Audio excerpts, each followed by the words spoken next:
দেখলেন বিধানসভার সিঁড়িতে বসে পড়েছেন বিজেপি বিধায়করা, ধর্ণা শুরু হয়ে গিয়েছে। এই ধর্ণা নিয়ে কি জানিয়েছেন শুভেন্দু অধিকারী, শোনাবো।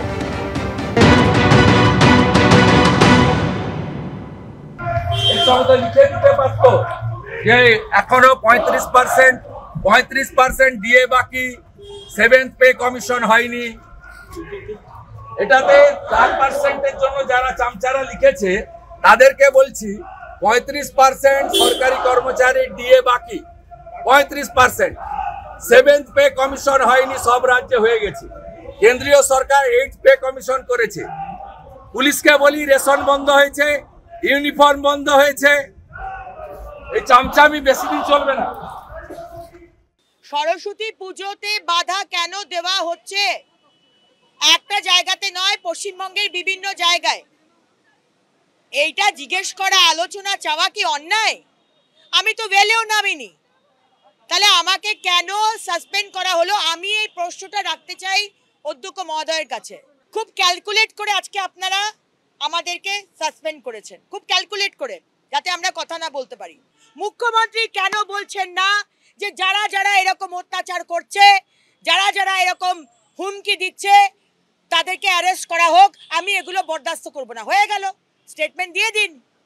কিন্তু আজ অবধি আমরা দেখলাম না যোগেশ চন্দ্র কলেজের সাব্বির আর যারা যারা দিয়েছে তাদেরকে অ্যারেস্ট হয়েছে, কেউ অ্যারেস্ট হয়নি।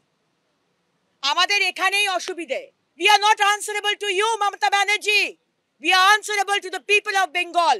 বললাম তো 1000 বার প্রতিবাদ করব।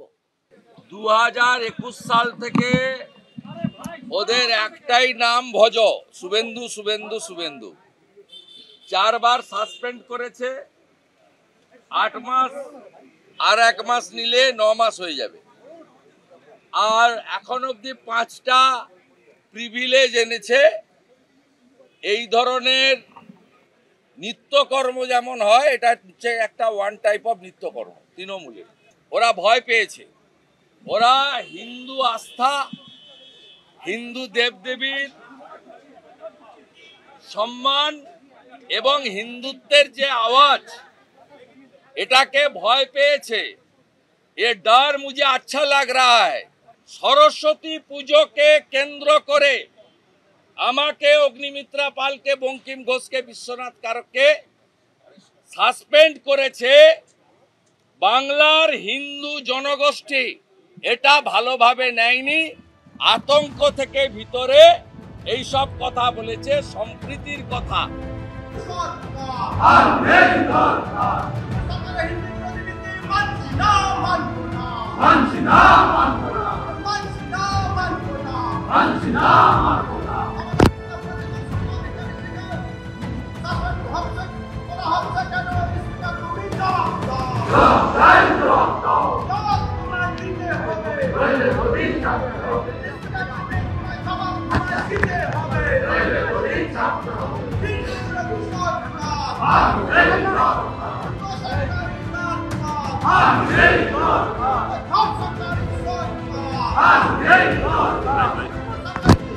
I